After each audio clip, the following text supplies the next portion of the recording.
Hello and welcome to the Pretty Good Gaming Podcast, episode number 22. My name's Jake Kulkowski, and joining me today, Mr. Gareth Evans. Hello, everybody. Mr. Liam McKelvey. Hello.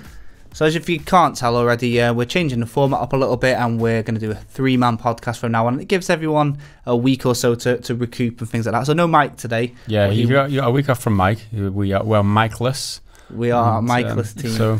However, he has pitched a brand new feature, the Fact of the Week, and that'll be coming a little bit later on, just before our Patreon questions. So you look after that, guy. Look out for it. Fact of the Week. You should get excited already, because we are excited. Feature full of facts. So we're going to talk about a couple of things today, and it is literally a couple of topics. So we're going to be talking about stigma in the video game industry, or in the mainstream media, in the world, towards the video game industry, and then we're going to be talking about Kingsway. And then we're going to be answering the questions, and it's going to be a fact of the week. So I'm just going to jump straight into the main topic, because it is quite a hefty topic, but there's a lot to talk about. So it's weird because we suggested it as a topic, and we were like, yeah, we could cover that. What we're going to talk about. Then we looked at it, and it's just so much that we're talking about. So it's a really interesting discussion, though. So yeah. So let's get into it. I'll start the cold open, and then we'll warm to a discussion. So, video games in 2017, as you're probably aware, as if you're listening to this, there's a very, very, very high chance you play video games, as do we. And there's a current stigma that video games, it's a nerdy hobby, it's for children, it makes you violent, they're bad, they're a waste of time. A lot of things that you might have heard people say, you know, maybe people in older generations. Your parents. Yeah, your parents. The media, the newspapers saying that it causes you to kill people and shit and be violent.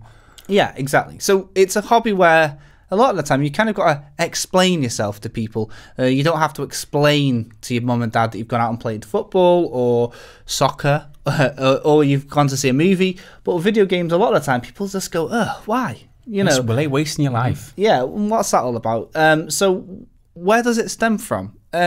So let's take it head on. I think a lot of people, especially older people, get their information these days, and it has been for a while, the mainstream media, Fox News, newspapers. You got the BBC over here. The old school broadcasting. It's weird, isn't it? Because whenever someone does something horrible, someone kills someone or someone's aggressive, and it lands in the newspapers, they're always looking for justification. They're always looking for that reason why they did what they did. They're looking for what happened in their brains, and if they can tag onto something like, oh, they saw it in a video game, that's a headline we can stick on there. I feel like it's just bad, cheap journalism, isn't it, in a way? I mean, it's not even just video games. Before video games were out, they used to blame it on movies and music. In the 90s, they blamed rap music for violence. Very true. In the 70s and 80s, they blamed horror movies for violence. Yeah, it's just games are like the latest scapegoat, really. Yeah, like you guys are saying, they're kind of pandering to what they think their audience want to know. You know, I think when you look at Grand Theft Auto, gets a lot of stigma for being a game that incites violent crime, but it's had 80 million downloads. So what are the chances out of 80 million people, one of them is a murdering bastard? There's a very high chance. I'm sure 80 million people listen to Justin Bieber, right? None of his music is violent. Yeah. But what are the chances that somebody who's got a Justin Bieber album on their iPod has murdered someone? Do you reckon that that's possible? Well, it's very, very, very likely. I mean, more likely than not. The murder rate in the UK isn't that high, but maybe somewhere across the world, someone listens to Bieber playing GTA 5 and thinks, I want to go kill somebody. I don't know, but it's a weak relation, isn't it? And there's no way that you can tie one to the other just because it's a coincidence that both things are happening. You play games and you decide you want to kill someone. There's no evidence as such, is there? Because otherwise there'd be more people playing games going out and murdering. It would be a more it'd be like the amount of gamers killing people would be higher, which there's no evidence for that. It's just sensationalist media. Yeah, exactly. coverage. The amount of crimes related to GTA as a percentage, 80 million people. The crimes that have been reported is less than 200. So it's not even 1%. So like I say, you can relate that to people that wear grey t-shirts. You know, there's no correlation at all to that. People grey t-shirts causes violence, confirmed. And confirmed. We'll point out that that Jake is wearing a grey t-shirt right now. If Gareth isn't in next week's podcast, do you know why? Right. But so this is a big thing, and I think the only difference between maybe Justin Bieber or wearing a grey t-shirt and GTA is that in Grand Theft Auto we can't ignore the fact you do murder people, but this is fictitious. And is it insulting to the general intelligence to assume that because you're killing somebody online by pressing square or triangle or maybe a mouse and keyboard, guys, you're going to want to go out and do that? Why do people think that that's how people are? Do you think that that's a little bit? I don't know. It's because you actively have to do it. You have to press. It's like not like watching a movie where you see a character kill another character. You actually participate in this. You press the button. You initiate the kill, the aggression, the whatever. There's a difference, and I think that people like use that as a hook, as a justification for their argument is where, oh, you're actually killing people in games, you must want to kill people in real life. That's not how it works. Like there's a total like disconnect. It's not like that. You know what? I think there's something that I remember hearing. I think it was like Pendulette said it or something like this. That if 100 years ago, video games had been around and football hadn't, and then football just came out now, or American football, soccer, whatever you want to call it, any sport for that matter, if that came out of nowhere all of a sudden, and real children in the real world were really breaking their legs and snapping their knees, how would parents react to that now? They'd be going crazy, wouldn't they? You know, this isn't like, little Johnny in his bedroom, baseball batting a fictional. This is real violence done by real kids to real kids. There's been over 600 deaths of children related to sports in the past 50 years. Real children have died. Right. And do you think that the mainstream media swayed it? So parents are acting like video games are the bad thing, but really, if you were to bring football in as a new thing, that is way worse. Football kills more people than video games, but one's acceptable and rooted for, and I wonder what is it all brainwashing? I don't know. It's I mean, there's obvious benefits from playing a sport, isn't there? You get physical benefits, you get outside. People can see that straight away. That if little Johnny's running around in the field, he's getting exercise, isn't he? He's using all his energy there, so he won't be an arsehole when he gets home this evening. He'll get to bed on time. They can see the obvious benefits. Some peace and quiet. Whereas I'd like to see the stats on it. How many gaming related deaths there are versus sports related deaths. It'd be interesting to look at, but it's just too easy. I mean, you've got to look deeper, haven't you, and find the actual facts. Yeah, I mean, the problem is more than likely going to be society. It always is at the end of the day. People just like to blame things. But so we've just been speaking about a perfect example of one of the main stigmas of video games, which is that video games are for kids. We've been talking about the fictional little Johnny. Shouts out to you. But the truth of the matter is, video games aren't actually played by as many kids as you would think. In fact, last year, only 33% of games that were released were given the universal rating that were suitable for kids under 10. Gaz, you was telling me some facts a little bit earlier. The average age of gamers is actually quite shocking, isn't it? Yeah, 30 plus. 35. Like if you're a male, then your average age is 33 for a gamer, and 37 if you're a female. So that's quite striking. The other thing was 72% of gamers are aged 18 or over. So again, it ties into the support the fact that not just kids play games. This is an adult hobby these days, and people need to recognise that and accept it, because there is a lot of stigma attached with gaming. And if you compare the stats that I was most shocked about was the women over the age of 18 make up 31% of people who play games. That is huge when you consider compare that against boys under 18. make up 18% of people who play games. So there's more women over 18 or 18 and over play games than boys under 18. Yeah, which is a phenomenal fact for me. I think it's quite shocking, isn't it? Because you hear a lot. The 18-year-old lads and under are very vocal, so you hear them a lot, and the women are clearly just actually playing games rather than talking about playing games.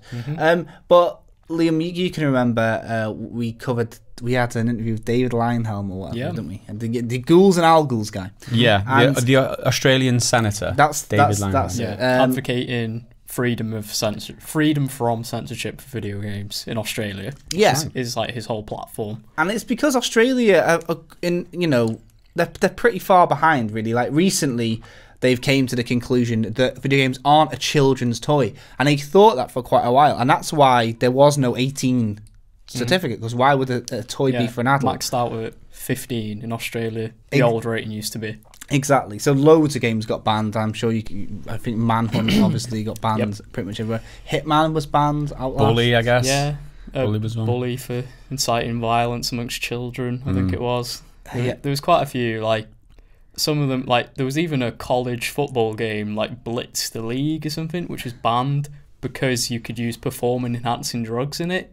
And so they just banned it outright. So these censorship boards take it very seriously. They don't take the time to look into the games and understand that it's a medium the same as television. Or... I think it's the dismissive attitude that I find. Like exactly like you said, they don't find the time. They don't do the research. They don't look at scientific studies, because there's studies out there that show that video games aren't as bad as mainstream media would have you believe. But they take that propaganda and they base their laws on it. It's like they don't give anybody any credit for making their own decisions. They think that people who play games are so influenceable. Is that even a word? What's the word I'm looking for? Easily influential. Yeah.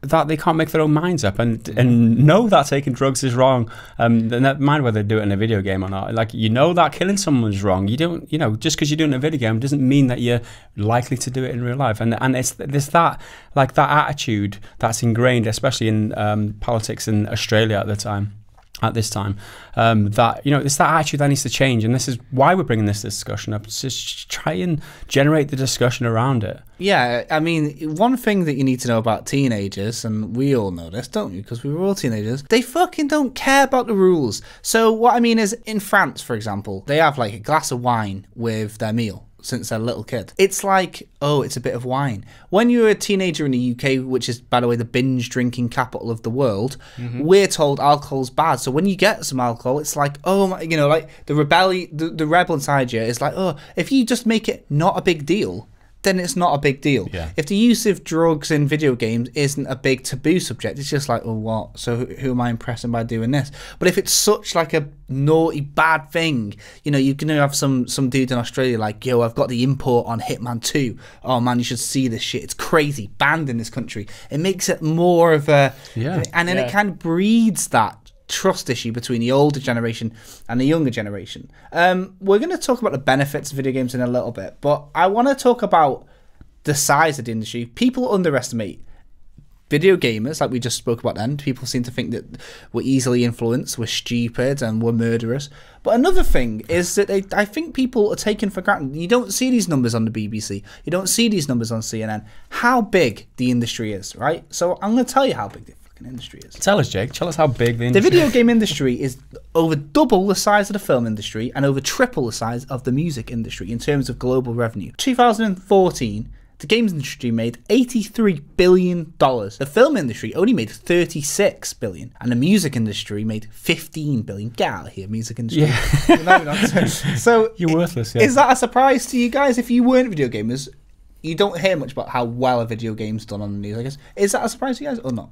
It's not surprising. It's more astounding. The fact that the film industry, the game industry is double the size of the film industry, over double, and triple the size of the music industry. You put those two industries together, you still don't have as much money as the gaming industry. It's phenomenal, is what it is, and it.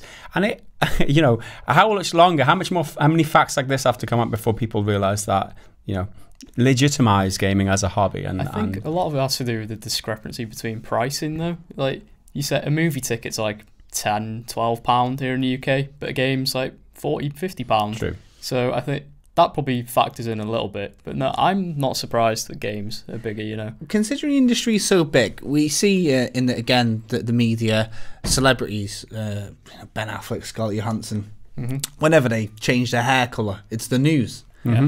The industry is so big. Hideo Kojima was on the BBC quite recently. But can you imagine a world where game developers, Cliff Bleszinski was like Ben Affleck? Can you imagine that world? Because the money is there.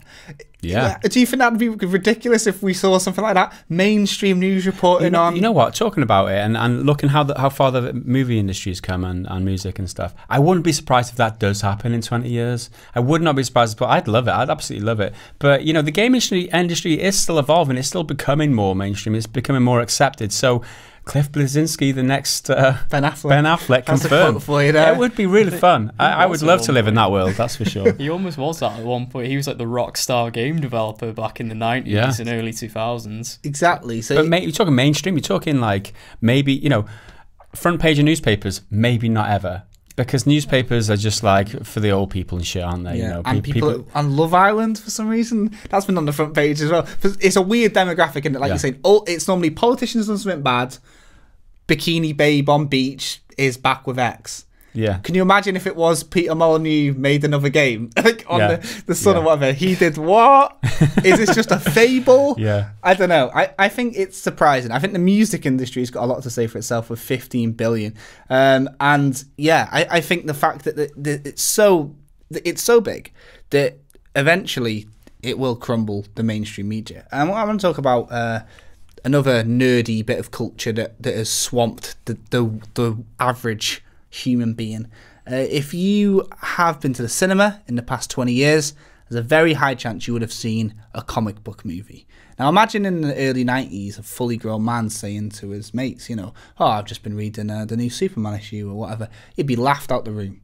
Now you don't think twice. I mean, it's the cool thing to go and see an Avengers film. If you don't like Marvel films, you're not cool. That's how mainstream it's got. People go, ugh, you don't like The Dark Knight. Heath Ledger is the joke. It's so mainstream that it's almost like you're the loser if you don't like it now. Yeah. And comic book films, it has got a domination over the film industry. Do you ever think that it'll get that way, where when all these older people, kind of just expire, and people of our generation are the forebears of the generations below us? Do you think it'll ever be that mainstream that it'll be like, what, you haven't played the latest, I don't know, Call of Duty or something like that? Do you think we'll ever get to that point? I think we're already there, like a lot of just general people who casually play games like FIFA and COD for that. I've seen they do talk like that. They say, what, you've not played FIFA yet? Oh, come round my house, we'll have a game. I think it's already there, You're absolutely right. And I think that we've got to point out that, like, from the young demographics, like the cool kids, younger generation, they're obviously more accepting, and the thing with comic books as well, it's like we're trying to distinguish between here in this conversation is that, like, it's the mainstream media and politicians and things like that who don't give the gaming industry as much legitimacy as they should. Now, obviously in popular culture and the young kids on the internet and kids down at school, in the park, whatever, they know where it's called. They accept gaming for what it is. We're talking about, like, people who don't accept that the gaming industry is a legitimate pastime. And I think that's, like you say, it's going to get better when they expire, and it's the best way to put it. Yeah. It's like when gamers grow up and become politicians, when gamers grow up and get into those newspaper jobs, like editor at a newspaper, that's when it will change. Like, that's when mainstream media will change. So we're fully on course. I think so. It's just a matter of time at this point, and putting up with people turning their nose up at the industry, it's that, like, snobbery, isn't it? It's like snobbery. That's the whole point of this discussion, is like we want to get rid of that snobbery associated. Exactly. We don't want to maybe we should all play GTA and go on a murderous rampant. No, let's not do that. Yeah, I mean, you think about kids growing up and getting pressure from their parents to stop playing games, get out more, and shit like that.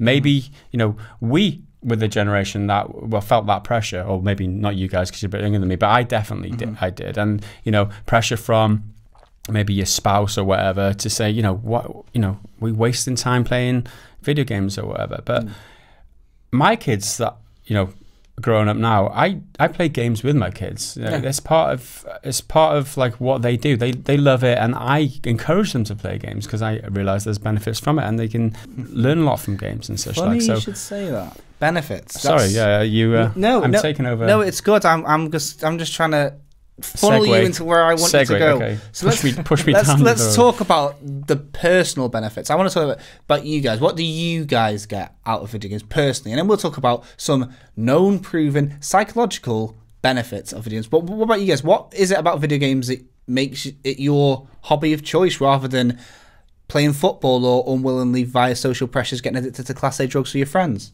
guys? A lot of it for me is escapism. It's like you can't. It's like, imagine, it's like reading a good book. You get really immersed in that world. But with a game, it's like you can actually see all that world. And I like that aspect. It's like you get to see just like really far out there stuff you don't see every day. Yeah. Like it lets you just escape into another world for like an hour or two. And it's relaxing as well. So you wind down after a hard day's work. You want to do something relaxing. Some people choose to watch telly, watch soaps.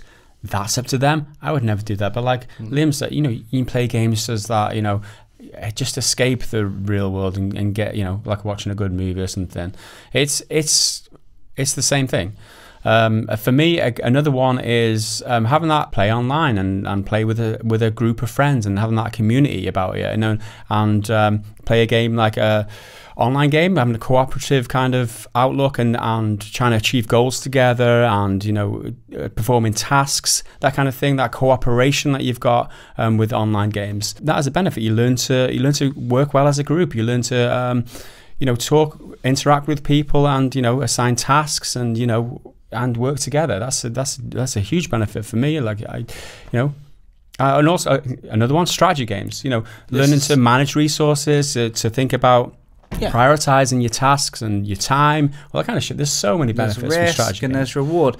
Yeah, now it's weird that that we find somebody like older people talking smack about video games, and it's because you look back at the history of it, and our forebears have been playing games for years and years and years, all the way back in history, not just the Olympics and things like that, but poetry games and word games and things like intellectual card games, dice games. Exactly, and the reason for that, I suppose, is that when you're a child, games are one of the most educational things you can do. It's not rigid like a curriculum. You learn things, instinctive things, how to manage reward and risk and strategy, and you'll get rewarded if you do well and things like that. When you play hide and seek, instinctively you're learning to hide from predators because it's inbuilt in your brain, and then that's one of the most efficient ways to learn.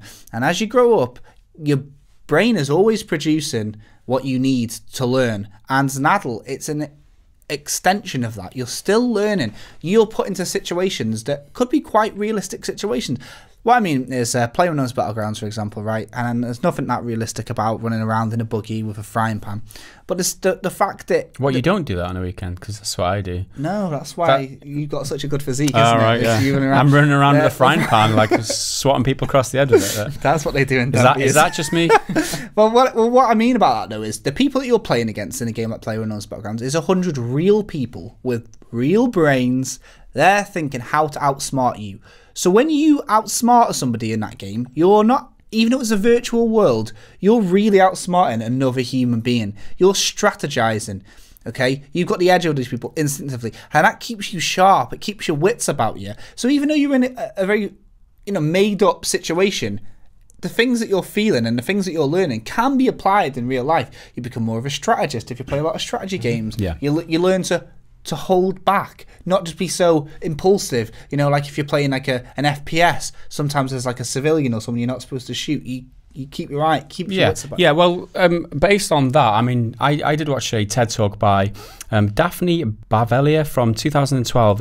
It was the TED Talk on YouTube called Your Brain on Video Games, and she's a scientist, neuroscientist, and she's studied this and like the benefits of actually playing games. Now, I'll just like summarize basically what she says in that. It's well worth the watch. It's absolutely awesome. So, she tried to debunk a myth where people say, general wisdom is that screen time makes your eyesight worse. And she actually found that action gamers, players of games like Battlegrounds and shit, show improved vision over people who don't use screens a lot. So this was an actual laboratory tested scenario. So she showed in her study that action gamers have better eyesight than people who don't play games. Another one was attention, like you touched on just now. Yep. People say that playing games gives you attention problems and a greater distractibility, whereas in fact the study that she conducted in her laboratory, action gamers resolve conflicts faster. So the test that they gave was where you write a word but in a different color. So if write the word yellow but you have a green color, and there's that conflict between what the word says and what color is. And so action gamers can actually distinguish and tell you what the color is quicker than people who don't play games, because if you what color is this word? They're used to conflict and information. And you have to filter that out. So the test showed that action gamers resolve that conflict quicker. And the other one was tracking peripheral movement. So the say if you're in a car, for instance, and you're driving, all these peripheral things that people might be walking out in front of you, or there's a bike that might be swerving or something. She showed that in the laboratory, obviously again, that action gamers have better peripheral movement and track more things in the peripheral than a regular person. So to summarize, there's 3 different parts of the brain that showed growth or were better after for gamers. So there's the parietal cortex, the frontal lobe, and the anterior cingulate. We're all three parts of the brain. They used brain imaging cameras to reveal that these networks are more efficient in people who play video games. Now, that is scientific study. It's not fact, it's a study. So it's suggesting that there are benefits, like physical brain benefits. And I love this kind of shit. Yeah, I actually really interested in the brain and neuroscience and shit like that. So this kind of thing I was lapping up. I really strongly suggest anybody who's interested in brain science and shit and gaming, just check out that TED talk. There'll be a link in the description. Yeah, exactly. We'll put a link to quite a lot of the facts that we mentioned. We want to try and make it as credible as possible, so we're going to put links to our sources where we source. We're not just saying, oh, we heard that a lot of the things we're saying have been from scientific facts and studies that have been done. So you can find a link to that. Give yourself some ammunition next time your granddad's like, what are you doing wasting to that prostitute on Grand Theft Auto 5? Well, actually, it's enhancing my brain function. Yeah, and I'm getting my money back, Granddad. Anyway, so, hey, who says that we don't teach you anything, all right? That's our discussion on video game stigma. Now, I know we're kind of preaching to the choir a little bit, but obviously it's nice when you're part of a community to get a bit of support from the community. So I don't know, let us know your experiences. If you face any stigma yourself, if you're an advocate for video game rights like we are, if you've had this discussion with your friends before, if you've swatted people down that have tried to talk smack, let us know, because it's always nice to hear from people that are like-minded at the end of the day. And that's the platform of the internet, which isn't covered by mainstream media, is so we can really have a voice together. So get involved. That's what this is all about. Yeah. And let's get a discussion going, because that's good. We really want to have this conversation for those people at home who don't have a lot of people who play games and don't have a lot of support community as such. So we want to relay our experiences and tell our thoughts about the game industry and legitimize it for you guys who have social pressures. People tell you that gaming is bad, you shouldn't be doing it, that you're made to feel guilty for having a hobby like playing games. It's ridiculous. Okay, in this day and age, you shouldn't accept that, and that's why we're having this discussion, to empower you guys to think it's a legitimate hobby. Screw you, I'm doing what I want to do with my time. Exactly. Enjoy it. So, good segue, guys, because we're going to talk about what you've been doing with a lot of your time this week. Let's talk about Kingsway. Kingsway, for those that don't know, is a one-man project, a one-man game developed by Andrew Morrish and published by Adult Swim Entertainment, and it's a roguelike adventure game. You could call it an RPG, I suppose, as well. Yeah. The game's quite well known for its visual style, which is made to look like an operating system from the mid-90s, you know, Windows 95, Windows 3 or whatever. Windows 3.1 or something. That's exactly it. And it's gained some minor attention for it, and arguably not enough. So why don't we just get straight into it? That's what we're here to argue, isn't it? That's sure. This game needs more attention from people because it is an awesome little game. Criminally underrated. The biggest robbery of 2017 so far is Kingsway, not being spoken about. No articles about it, apart from Rock Paper Shotgun saying it might be a gimmick, it might not. It's a robbery. I saw a Polygon review that was give it 8 out of 10. So that's nice. A bit of legitimacy there. So it's only got like 120 reviews on Steam as well. It's like on the actual store page, only 120 people have bothered to actually talk about their experience with it. So me and Gaz make up at 1% of the population of the world playing it. That's just weird. So a bit of info about the game. It is an indie game, obviously. So it's priced at an indie game. It's $10. It's £6.99. It's a really good value proposition when you consider that I've played it for over 20 hours already and it hasn't been out a week. So if you're thinking, do I go to the movies or do I play Kingsway? You know, I would play Kingsway. It's better value proposition if you're short on cash or you want a decent game. It's a small little game. Let's talk about it. Like, let's talk about the physics of the game. Sure.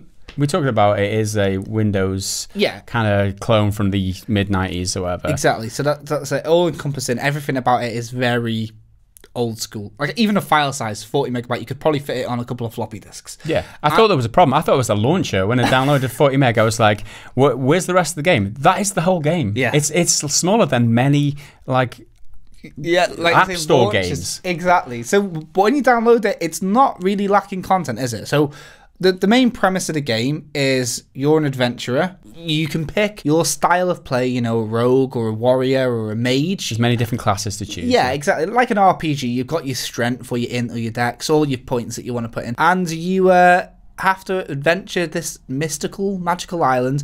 There's a shadow looming in from the west. So the game, you kind of move to the east constantly. You want to be aiming from left to right, going on your adventures. It's kind of like a text-based game, a lot of it. When you arrive at a place, you'll have a text option pop up. You find a house, what do you do? Yeah. There's, of course, combat. And the combat is something that's got a real unique feel to it, and it works like pop-ups, doesn't it? I love the combat. I think it's a very.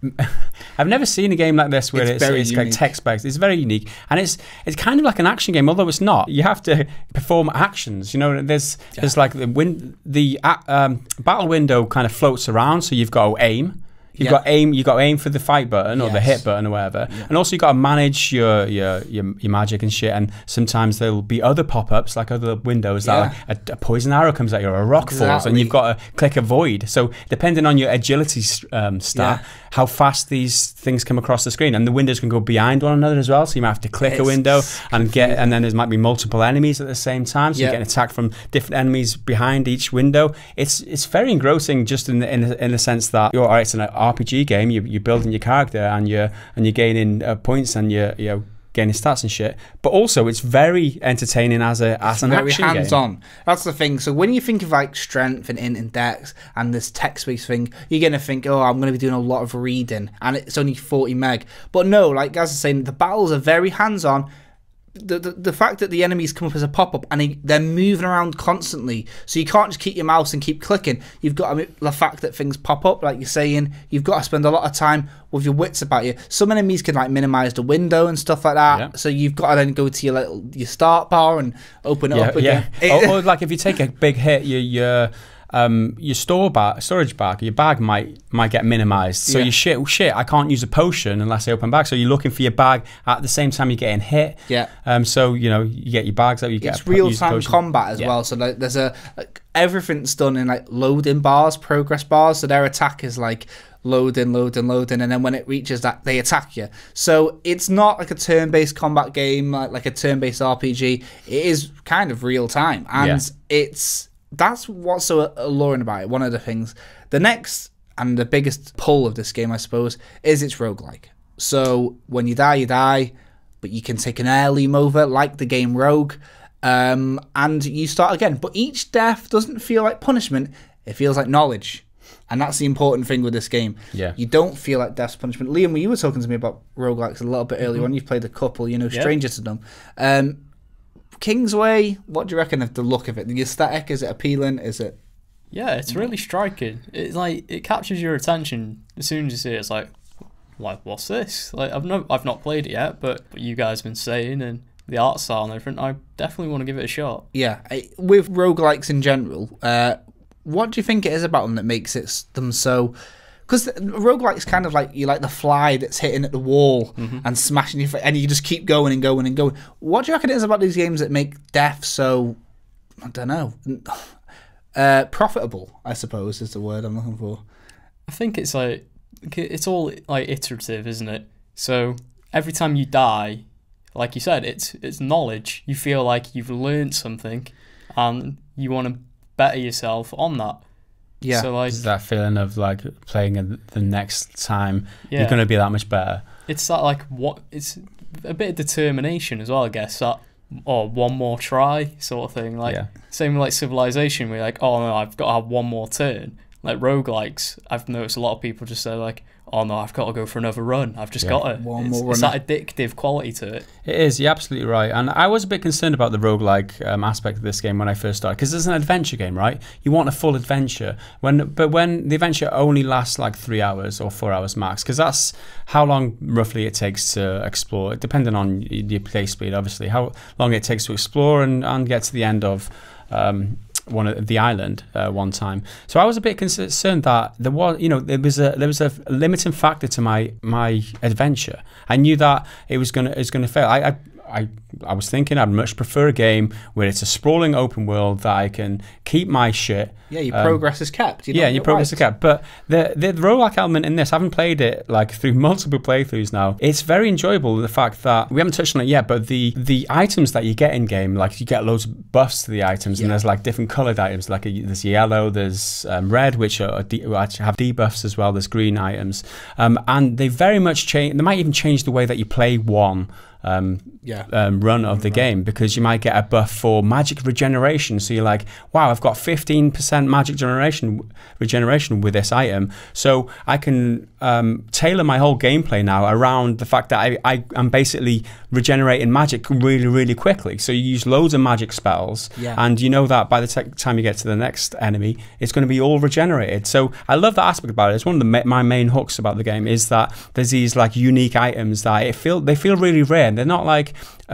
incremental upgrades to the item that you've got. You get them as well, but every so often you get these awesome items, and if you get fully kitted out in all these kind of buffed items where you get +5 strength and +4 agility, they really make a huge difference, and I love that about it. Yeah, it's pretty procedurally generated as well, so you're not, every time you start a game, it's not the exact same thing every time, including these unique items that you get. So like you're saying, especially the fact that it's a run, you might get one that's +5 strength, and that's the thing, it's not a long time commitment, so you think, oh, well, what's the harm of me just trying to put my playstyle towards strength this one time? Because eventually you'll wipe and you'll start again.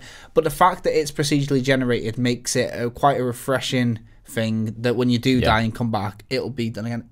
Interesting, guys, because another game that you were really fond of this year has a lot of similar things in the sense that it's roguelike anyway, and that's Everspace. Right. I think you might have discovered your love for roguelikes this year. You know what I mean?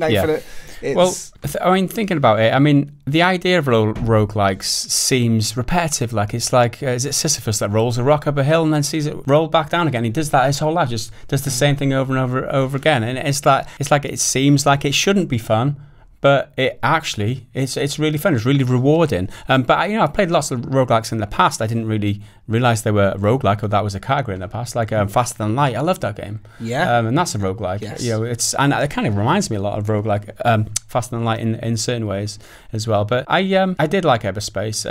Again, an action. Just the action spaceflight in that. But yeah, two of my favourite games this year have been roguelikes. It's interesting because I know we can't really go a podcast lately without mentioning it, but I'm going to have to, sorry guys. But PlayerUnknown's Battlegrounds in a way kind of is like roguelike, because every time you start the game, It's kind of random where you get the loot and stuff like that, what you get. Each time the players or the enemies are in a different place because they're real people. Yeah. It's a short game. You wipe a lot.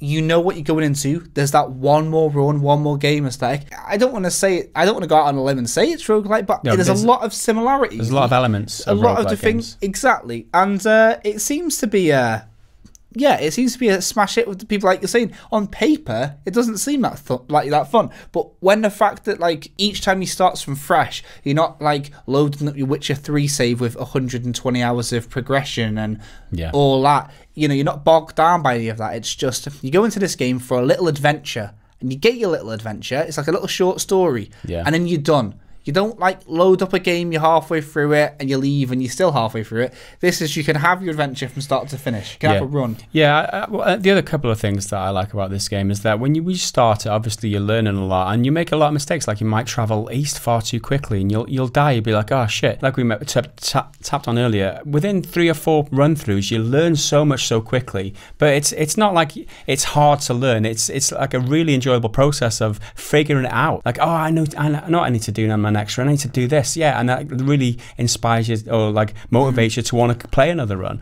And I love that about it. Like when you do die, you're like, shit, I know what I'm going to do this time. I'm going to try it this way, and then see how that works out. And then you learn a little bit from your next run. So that's one of my other favorite parts. Last favorite part are the classes. The classes are awesome. Yeah. There's like warrior. There's rogue, adventurer, beast skin. And every time you finish the game, or if you complete the game, you unlock some more. So I've unlocked like a worthless class, which starts with like 1 rating on all of them, and you've got 1 arm, so you haven't got a shield arm, which is awesome. Like I've played through with that, and I completed it with that too. So there's other like better classes, but each different class has got different abilities, right? So at the end, when you level up, you get to unlock. You've got a skill point, and you can unlock certain abilities, but each class has got different abilities. Like you might have 40% increased attack on your first attack, and then that level, so you can level that up to 5 points. Or you might have another one of my favorites is sidestep, right? So when the enemy's attacking you and the bar goes up towards the top, you can click sidestep. It uses some magic, but their bar goes right to the start and they don't actually hit you. It's like, it's awesome. They're like loading bar, which when it ends, so it's like, but they're limited to class. See, so you might play through a few times with a certain class, but you completely change your play style if you play a class that you're not used to, or you're not familiar with, and it gives you that replayability factor, which ties into how much the game is worth to you, because you're playing it over. That's an important factor, because a lot of the time the game's procedurally generated. What you find is random. So the classes is a way of kind of at least giving you some stability. So like if you play a rogue each time, because it's not just combat abilities,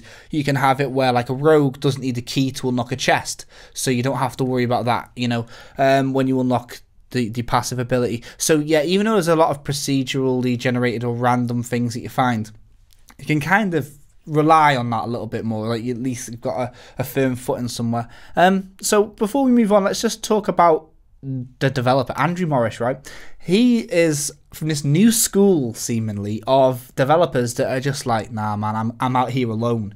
I'm gonna read out a couple of games that have gone in the same vein.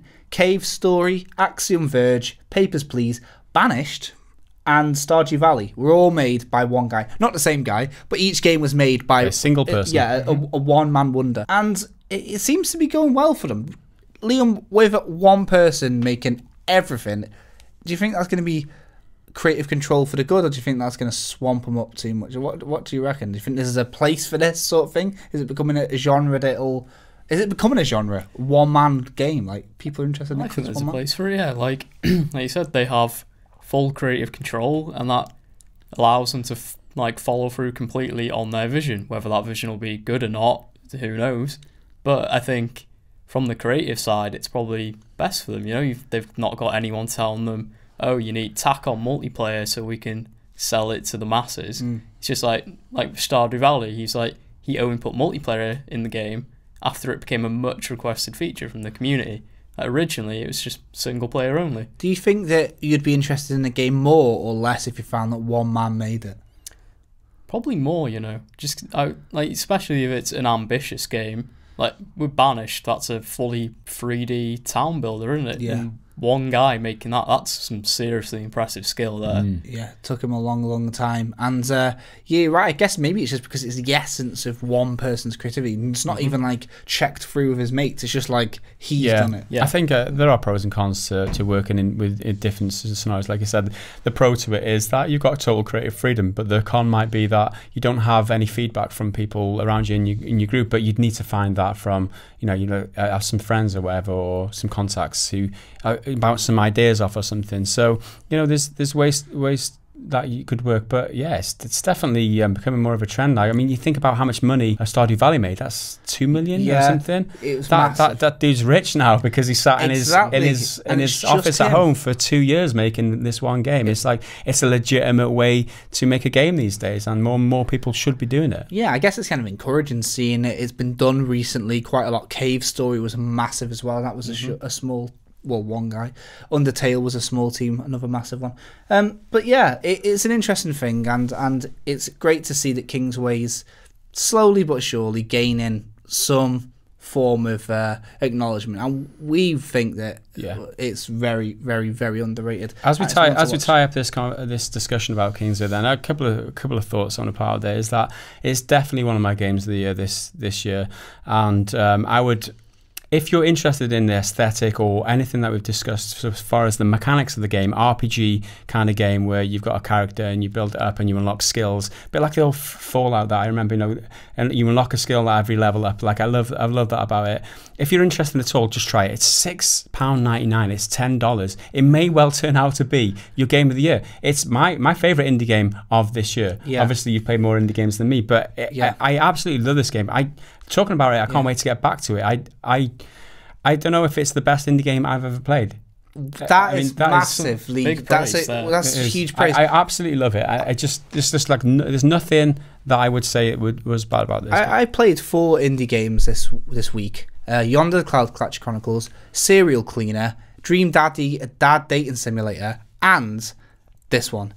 Kingsway is heads and tails above everyone else, and Serial Cleaner overshadowed. They came out at the same time. It overshadowed it completely. It is miles better than any other indie game out at the moment. Any game in the past month that's been released is miles better. And we talked about it, sorry to cut across you there, but we talked about it at the beginning of the discussion that not a lot of people are talking about Kingsway, and this is again why we want to talk about it and put it out there, because we love this game, and hopefully it will gain traction as it goes along and gain that following, maybe like Stardew Valley did. I don't know how that turned out at launch, but this game needs more attention and needs more people playing it and needs more people enjoying it, because for what it is damn amazing. Yeah, exactly. I think you're right. With indie games, they take a while to build the momentum, and like Hollow Knight is only just getting mainstream articles written about it, and that's been out since February, but that's finally being recognised as the amazing game that is. So yeah, really be part of the first wave, just so you can say you are. Do you know what I mean? If anything, you can feel good knowing that you were one of the people that made Kingsway the success it is. I think this is going to go far, and I think it'll be in quite a few people's Game of the Year lists later on, and I don't think I'm going to be wrong about that. So yeah, Kingsway, amazing, well done. Okay, so that was Kingsway then. So let's get into our brand new segment, the Fact of the Week. Do you have a jingle for this yet? Maybe, and if we do, it'll be here. And if not, it's because Mike was lazy. So every single week, we're going to bring you a hot fact, and this week's fact is courtesy of Acclaim Entertainment and Mortal Kombat. Eagle-eyed, or should I say legal-eyed viewers, may have noticed there's a character in Ally McBeal called Johnny Cage. So moving on to our Patreon questions then, we've got 13 questions, and we had quite a lot of questions that have been asked again and again and again. So I want you guys to know that if we don't answer your question specifically, we've probably read it and just gone, We've asked it before. Well, yeah, what we talked about, having a frequently asked questions section. Like we need to get implementing that, really. We really should, because it's stuff like, what classic game do you think's worthy of remaster? One of the questions was, what game would you recommend? Da, da, da. So we should really sort that out and put it on Patreon. So yeah, we'll probably do that, guys. We're going to jump into the questions that we've not answered before, as far as I'm aware. And we're going to start it off with Jim Siggs, and he says, "Hello, Pretty Good Gaming. Speaking of Nazi zombies, how influential do you think the Nazis are in video games? They seem to be the world's favourite bad guy." Yeah. Yeah, no one will feel bad about shooting a Nazi. The Nazis committed in the Western world what is widely considered the biggest massacre in Western history. So I suppose, well, in, you know, unless you want to go like back hundreds of years. So I guess it's like they're the easiest denominator to try and like not offend anyone. Do you know what I mean? That's the problem. I think games developers look at this and they think, who can we have as our bad guy? Because you're at risk of offending people. You think about Far Cry now that are going to the Midwest in America, and a lot of outcry about that. There was the thing about Bolivia in Ghost Recon Wildlands. Yeah, government tried to sue. Government got upset about that. It's like everyone's getting upset if they're the bad guys these days. Now Nazis, it's a home run. Who cares if a Nazi dies? Yeah, exactly. Not many people are going to defend a Nazi, are they? No one's going to go out and state, you know, hey guys, we're being unfair to the Nazis. So that's where it lies. Yeah, in a world now where everybody's getting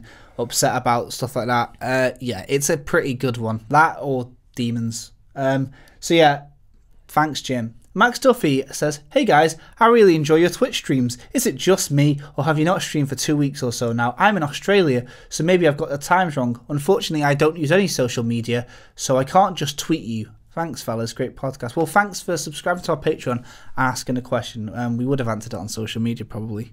But the answer is, we're really busy. Yeah. At the moment. I think the focus has switched this last couple of weeks. We found that doing the streams 3 times a week was taken away from the videos. Now, first and foremost, we want to be good at doing videos on YouTube, and Twitch was just a side thing. We started up because if we had a new game we wanted to share it with people, we could play it, and you guys could enjoy watching us play a new game before it was released or something like that. And then it turned into, oh, hang on a minute, if we do it 3 times a week and get partnered and maybe make a stream of revenue from it.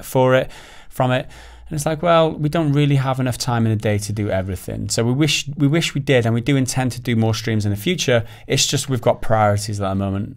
That's they're on the YouTube side, isn't it? Yeah, so we want to pump as much energy into the videos on YouTube and get them as you know, as high quality as possible. Yeah. So it's not, the dream's not dead, Max. But for now, just put it to sleep, baby. Next up, Simply Phil asks, well, it's a bit of a long one, this one. A bit of an attempt to tie in a couple of your recent YouTube videos. So good attempt, Phil. With the rise of mobile gaming and the fact that most households have a tablet, do you think there's a place in the market for a peripheral piece of kit similar to keyboards or iPads that would be an old school joystick or more modern controller? This way, mobile gaming could take on real games rather than the point and click style it currently does. If you saw a product like this on Kickstarter, would you invest? So basically, yeah, will we see something where you can plug it into your phone and it might act as a controller or something like that? You can already do that. You can do that with Bluetooth. There's a lot of Bluetooth controllers. Android even supports USB controllers. It's like if you can get a USB adapter, you could plug in an old 360 pad. It's like, if you have an Xbox One controller, it has built-in support on Android. You can just pair it and play games that way. So you can get a tablet, full-on tablet game, play it on your controller. And with modern technology, the processor they put in these tablets these days, you can play some really shit-hot games. Yeah. So that is impressive. So Phil, how about that? So not only does it already exist, but unknowingly, you've already got the capability right there. You've already got it in your house. Yeah. How weird is that? So there we go. Hope that answers your question. Morton asks, well, first he starts it off with a fact. Recently in Norway, there was a lift on the ban for running advertisements mixed in with the videos on a TV channel. Do you think the change in Norway will affect the rest of the world, and do you think that people who still watch regular TV will get fed up and leave? They've lifted the ban on running advertisement in mixed in with videos. Do you mean like more in like there's an advert, there's a program and then there's an ad break? Because that happens everywhere in the world. Yeah, that happens for us. Mixed in with the video. So does he mean advert on the screen at the same time? Like, or product placement? Like running, like you see on American TV where they pop up along the bottom, like buy Oreos now, stuff like that, whilst you watch. So product placement, that kind of thing. Right. Well, if it's that, then yeah, I would get fed up with that. I really don't like that sort of thing. I think there's a whole discussion to be had, maybe for another time, because it's a bit of a long one, about where telly is going and with Netflix and stuff like that. Can I just touch on it? With Netflix, you don't get any adverts at all. You pay your price, your subscription price, and you don't get any adverts. That's part of the service. But when you pay for like is it Now TV or Sky's one, isn't it? Yeah. You get adverts where, even though you've paid your subscription, you're watching something on demand, you get adverts halfway through your show. It's like, what the fuck am I paying for? Yeah. Get this shit. Get this advert out of my, I'm so used to Netflix now. I guess I'm, spoiled a little bit, but I don't know. It irritates me. It really does. Yeah, I pay like £80 a month for something stupid for Sky Q at home, and even on like shows where there's not meant to be ads, like Game of Thrones and stuff like that, they edit it and put ads in, even though I'm paying like £80 a month for this supposedly premium service. Exactly. Same thing as the cinema. You go to the cinema. You pay money to go to the cinema, and then they throw 20 minutes of pre-roll ads at you. Imagine it's like, fuck. Imagine they started doing that in mid-film. Imagine how bad that would be annoying. I find it really annoying, especially if you paid money. If it's free, give me an ad. We're used to that. It's YouTube. That's what happens. Yeah. This is the price I pay for having it free. But when you're paying money, fuck off. Yeah, that's really annoying. So yeah, I think maybe that would drive people away more. And thanks for the question. RG Sanders asks, yo, chaps, what's going on with the logo and the website? Funny you should ask, because Mike is actually right now working with Emmy on the logo. Right now. So we are working on it, and this is why Mike isn't here today. Yeah, we have got some concepts in process with the artwork. We decided to do it ourselves since we have the resources and the capabilities. So the website, it's a bit of a longer plan that, but it is in our minds, but again, priorities. Yeah. Paul Dagnall asks, hey lads, my question is, can you tell us what your first gaming industry job was? Thanks lads, and congrats to Phil. This is a weird question, because this question comes from a place of this guy might assume that we've been in the industry for years, that we've held positions as games journalists or been presenters or something. This is the first job I started this as a bit of a hobby, making videos on YouTube, and it turned into this, and like gaming videos on YouTube was just an afterthought, a side thought. What this has turned into is something quite incredible. For people to be thinking that we are professional, it is quite incredible to think that, because none of us. This isn't really game journalism. This is just us talking shit about games like we normally would do around a kitchen table or something with our mates. None of us have worked in the games industry before. That's it. We don't have any experience. We're just making this shit up as we go along, and apparently a lot of you guys like it and think that we're pretty good at it because they think we're professional. So we're doing something right, aren't we? So that's my favourite question this week, because I was like, what the hell? This is a conversation that's kind of been going around the office this week, so I'm happy to ask this one. Edwin says, are any of you three looking forward to Destiny 2 and Fortnite? I know I am. Mike's looking forward to Destiny 2. Let's put it that way. Fortnite, we've been talking about in the office a little bit this morning. Liam, you were just literally saying before this podcast, I'm not paying £35 for a free-to-play game. No, not for early access to a game. It's going to be free to play in a couple of months' time. This is a weird one. This is a very weird one, and I've never seen this before, where it's early access, but you get to pay for it, but then it's going to come out for free. When's it coming out for free? It's like February 2018. Yeah, February. So it's not even that far away. So you get early access for 8 months or something, 6 months, and you're paying for the privilege. You're paying £35 to help them out in early access, but then when it comes out, it's going to be free. That's weird as fuck. What the fuck are they doing? I mean, I can understand if it's, if you look at it from a mentality of you're getting early access to play this game, you're getting the privilege of playing it early. Whereas, like, if you think about our patrons, for example, they get the podcast early, and they support us in return. So maybe it's that kind of thing where they see it as you're supporting their early access and getting the privilege of playing it early. Maybe it's kind of like that, and I kind of understand. Kind of. Yeah, I can see that. But on the other side, like the early access game, they're fixing it and implementing bugs based on the players' feedback. So it's like you're paying for the privilege of playing their game in a broken state to help the people out who are going to be playing it later on. And what are you getting as thanks? Well, nothing, unless you want to pay £80 for the deluxe edition. Yeah. So it's still microtransaction heavy. It's still like you're not getting like immunity from that. You're still going to be milked even though you paid £35. And That stinks. That's not good. Destiny. And the fact we asked for a copy of it, and they said, what did they say? They said, basically, like, we're not giving out copies because we've already given out copies to some influencers, and they didn't deem us as worthy influencers. And then they told me to buy the game and then get back to them with what I thought of the game because they'd love to hear what I thought. And then they told me to not be a stranger. Fuck off. Right? Yeah, so that's that soured our relationship with Fortnite on its own. It's not like just like I asked for a game, they said no, so I'm going mad. The fact that they said buy the game and then get back to me. This is where we prove that we're just not gaming journalists, where we get like arsey about this kind of shit. It's like they said what? Yeah. Fuck those guys. Like, you don't see IGN doing that. And Activision didn't give us Destiny 2 beta codes. So speaking of Destiny 2, Mike's really looking forward to it. I played the beta. I wasn't that happy with it. There's a whole video about this that came out on Friday of me and Mike discussing it. And I'm kind of swaying more like everyone else. They took stuff out of the game rather than put it in. You guys, as far as I'm aware, haven't played the beta. Liam, you downloaded it but didn't play it? I played a little bit. It was alright. It's Destiny, isn't it? That's all I felt. It's one of these. Yeah, I didn't feel any feeling either way. I have no interest in playing Destiny. Yeah. When it comes out on PC, I might look at it, but no, I'm not into shooters with my controller. Thanks, Edwin. You know how I feel about that. We know. Stephen Buford Jones says, now the competition is over, what do you guys actually drink? That's a good question, Stephen. Regarding the EGX. Yeah. What are your alcoholic beverages of choice? Do you want to go first, Liam? Yeah. If it's just like easygoing night, fan of the old like fruit cider, like Copperberg or Bulmers, something like that.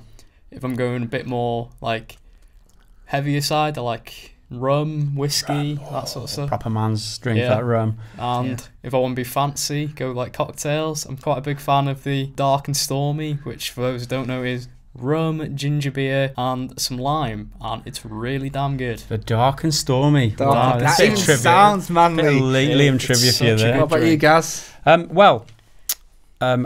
know you there's one drink that is like above all else is just the best, and I don't think you can beat it.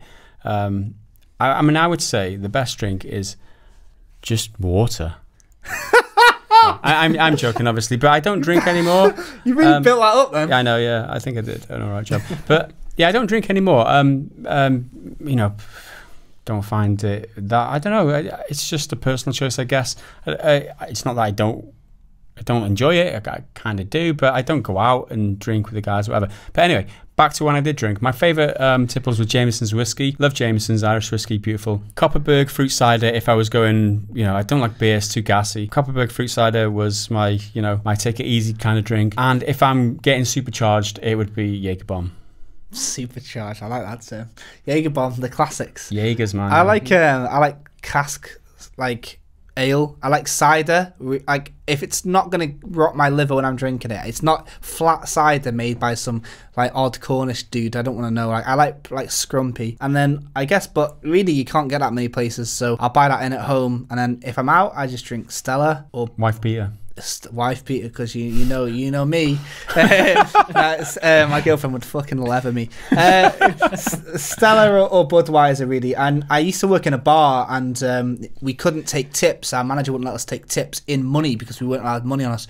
We could only take drinks. So if a guy said get one for yourself, and in my time working there, I drank so much that I can't drink shorts at all. Like, I can't drink any spirits because my body rejects it. It's like poison. Really? I can't even have a shot of vodka because I drank so much.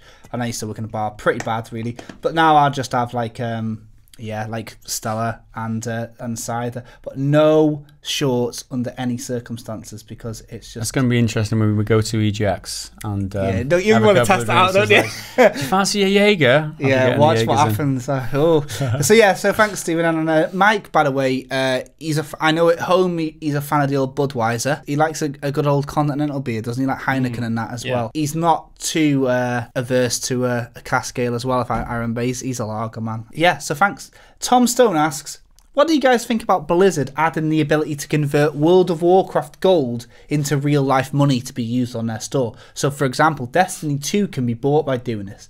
And do you think that more companies should do a similar sort of thing? Because as long as they don't take the piss with it, EA, says Tom.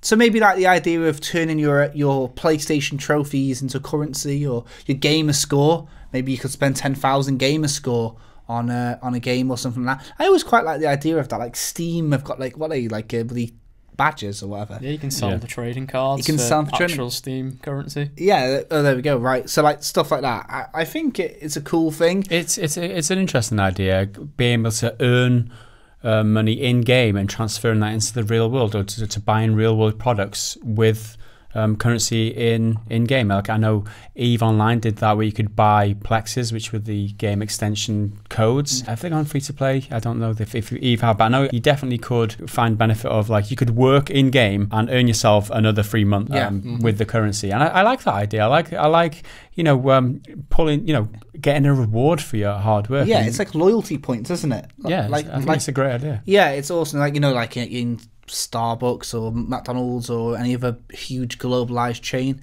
they want your loyalty more than anything, don't they? So you'll get like the stickers, like get 5 coffees, you get a 6th one free. Why not stuff like that? Buy 5 games by Activision, get 1 free. Like loyalty point, loyalty. If they want your loyalty, games as a service and all that, they should start doing that, in my opinion. Liam, anything? Nothing else to that, but it'd be interesting to see like what the exchange rate on that would be. Like exactly how much currency. Yeah, because Blizzard would decide that. So like, how many gold coins is that? Like, is like $10 $1? But clearly not, because that's not a lot in World of Warcraft. Yeah. So is it like 100,000 gold coins? It's like $1. Bit of a jump there. Yeah, I know. It's like it'd be interesting to see how they do that. They could dictate it. So it's more power for them. They'll catch on to it. They do have to be careful as well. I mean, they don't want to allow people to cash out and actually get real world money. Obviously, you spend it on products, which is they want to keep it in their ecosystem. Exactly. Yeah. Yeah. So it's an interesting question, Tom, and something that people, I think we'll see a bit more of, I reckon. Chris Thompson says, "Hey guys, I was wondering, what are your, for a lack of better term, time waster or go-to games that you play on and off between other games? Ones that you just dip in and out of, I guess. What's the number one choice? Pac-Man 256 for me on the phone. Yeah. Just if I'm like waiting for something, or like say I've gone to the cinema waiting for the movie to start, just sit down, play a few rounds of Pac-Man, because it's an endless maze. It's like getting the highest score. Yeah. It's a great time killer game. Yeah, pretty good. Candy Crush. Yeah, of both phone games, yeah. Pretty cool, yeah. Candy Crush, or I mean, a roguelike game like, Kingsway, Everspace, Kingsway. Yeah, Binding of Isaac for me, I think. I'm always just on that, like, all the time. Even if I've got, like, Sean's making some tea in the kitchen, I'm, like, just on Binding of Isaac. I must have sank about 1,000 hours of my life into that on my PS4. Genuinely love it. Left sync. Yeah, proper. And on a mobile, I like Plants vs. Zombies, too. That's pretty good. But yeah, thanks, Chris, for the question. Only 2 left. Niels Broadcast. Let's try that. Do you know the game Hollow Knight? And if one of you guys played it, what do you think of it? Well, Liam. Yeah. You got something to say? I finished it. It was really good. Really damn good. It's proper nice. I haven't finished it yet. Such a good game. But I love it. I love how it looks. I love how it plays. I love that it's cheap. Mm-hmm. I loved it. It's incredible. I fucking love this game. I can't wait to finish it. I'm taking my time with it though, because I know that I'm going to be like, when it's done, it's done. I actually, saying that, I think they've just put out some free DLC for it. Yeah, like story expansion. Proper good game, and it's the one I'm taking my time with the most. I really like this game. I've got some strong feelings towards it, but I'll wait till I've finished it, because you never know, it could be proper shit. I don't think it's going to be, though. It's not.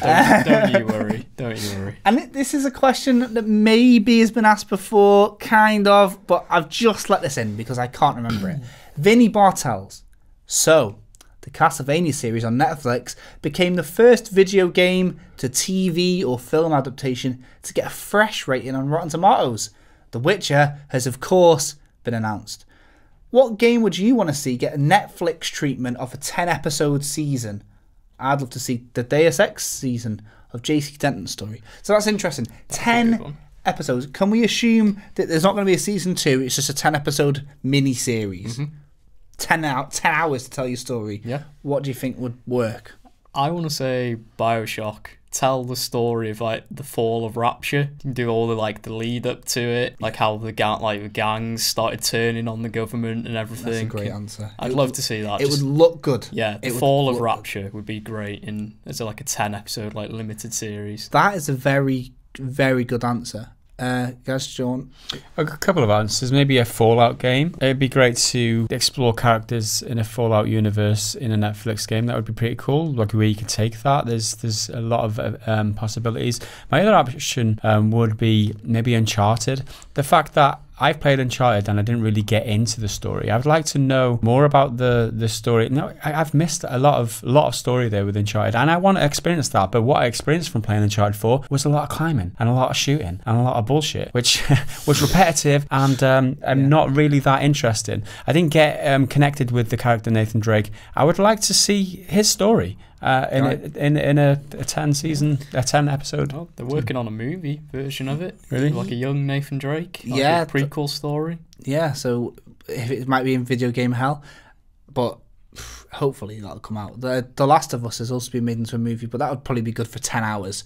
You'd be able to tell a lot of that story. Yeah. The film might rush it a bit. I don't think it's got enough characters for a 10 hours. I mean, it needs to come up with some new characters for Last of Us 10 episode Netflix. I don't know. Sorry. How many times can you be confronted with zombies and then, it's been done a lot of times. If it did the actual story of the game, just like an adaptation of it with like Bill and like Sam and whatever, then maybe. But if it was a fresh story, they'd have to add more characters in. My answer is actually going to be Silent Hill 2. Like, they need to capture that in a proper way. Like, the films are naff. The first one looked good, but it wasn't that great. So, yeah, I'd love to see Silent Hill 2 in, like, tell it properly over 10 hours. Loads of monsters and isolation and weird stuff like that. I reckon that's the adaptation that I want. So, yeah, that's it. And that is it. Mm-hmm. So, Vinny Bartels, thanks for taking us to the very end now with the question. Thanks, everybody else. Thanks to everyone else for getting involved. I hope you enjoyed the fact of the week. Video games are good, and Kingsway is also very good. We're going to be back next week. I'm not. I'm setting next one out. So I will not see you next time. Everyone else will. Thanks very much. Jake Kulkowski signing off. And with me today, Gareth Evans, Liam McKelvey. We're off. We'll see you later. See you later.